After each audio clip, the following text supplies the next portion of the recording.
Hello, welcome to this video. In today's lesson, I will be talking to you about money and time possessives.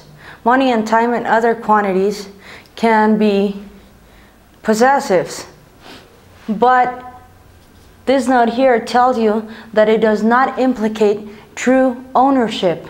We have 4 examples here written on the board, and I will be explaining to you one at a time. Before I begin, let me just add that the possession sometimes replace of and for. Alright? First one says, this will cost me a year's earning. This will cost me a year's earnings. Can earnings belong to years? Is this true possession? Is this true ownership?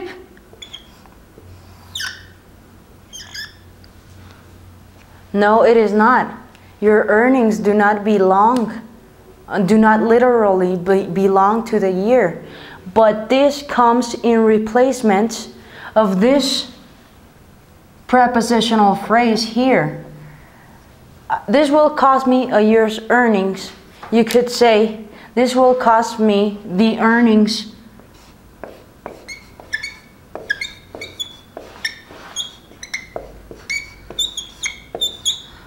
of a year.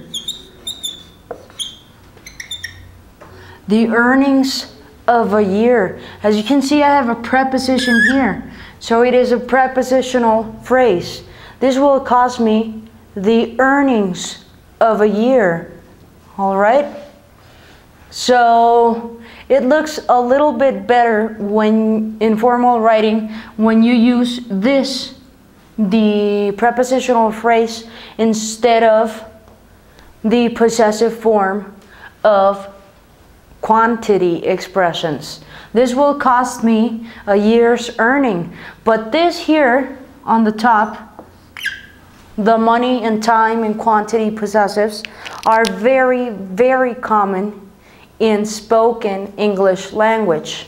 And the one down here, which is a prepositional phrase, as I mentioned before, is a little bit more common when you speak formally or when you write something. All right? The next one says, she has 10 years experience. Can your experience belong to the years? Not literally. But this only means that she has 10 years of experience.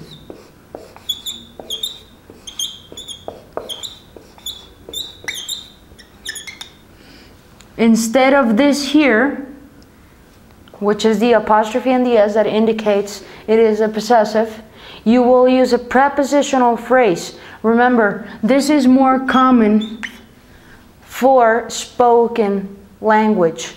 And this here is a lot more common for formal spoken language or for written language. The next one is, Michael has $20 million worth in classic cars. Michael has $20 million worth in classic cars. So, as you can see here, I'm sorry, I just misplaced the apostrophe. He has $20 million worth in classic cars. That means he has the worth,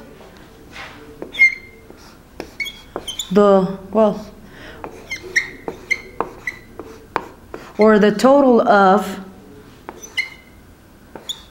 I'm just going to write the number, $20 million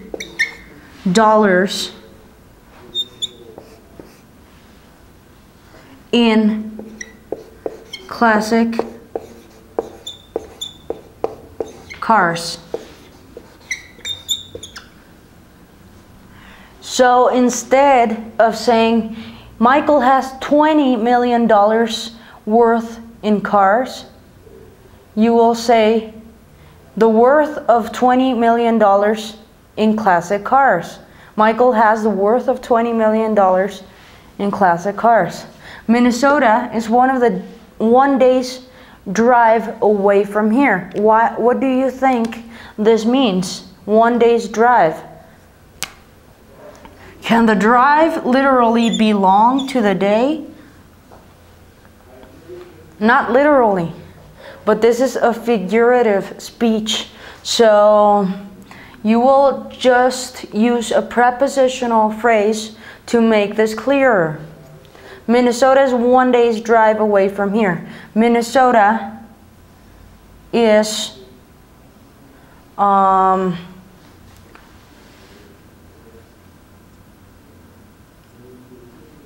day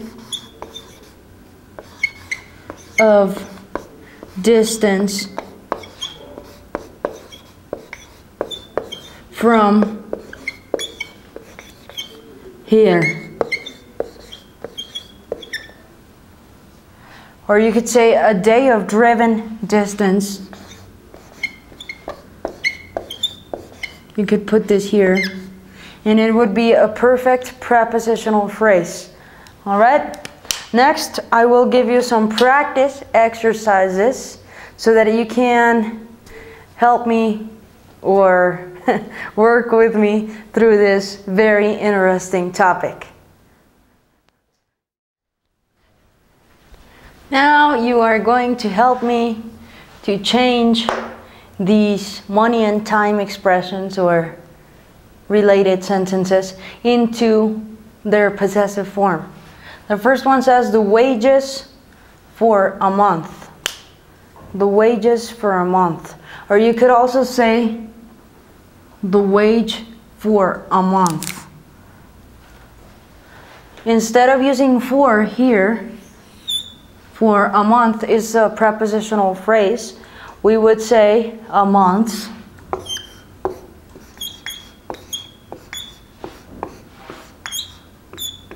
wage.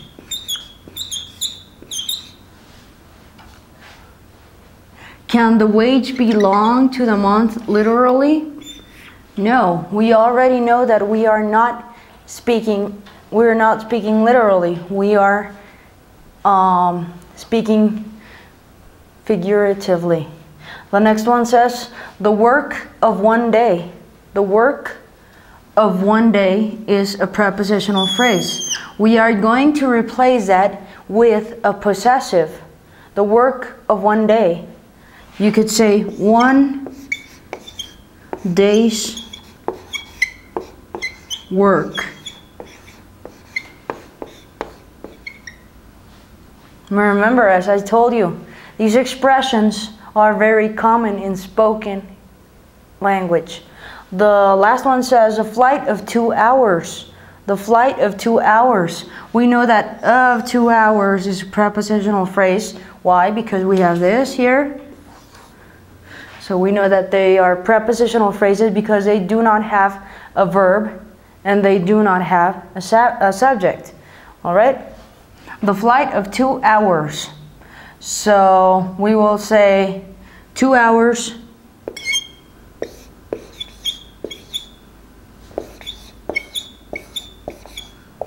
apostrophe flight.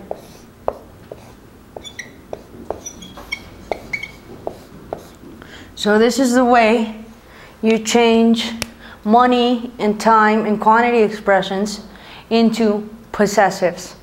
I hope that this video was of help. Thank you for watching, and next I am going to leave you some homework so that you can keep practicing as much as you can. For homework, you are going to write 4 sentences using the possessive form of time, money, and or other quantities. Remember that it does not implicate true possession. It is like, it's not literal, all right?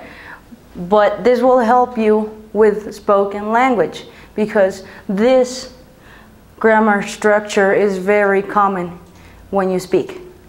Well, thank you for watching this video. Remember to do your homework in your workbook if you have one. And if you don't, please leave it in the comment section below this video, along with any comment, suggestion, or question you may have. Thank you so much for watching again, and I'll see you in my next video. Would you like to watch my next video? Click on the television to the right. I will be talking to you about comparatives. As you can see here, I have two basic rules.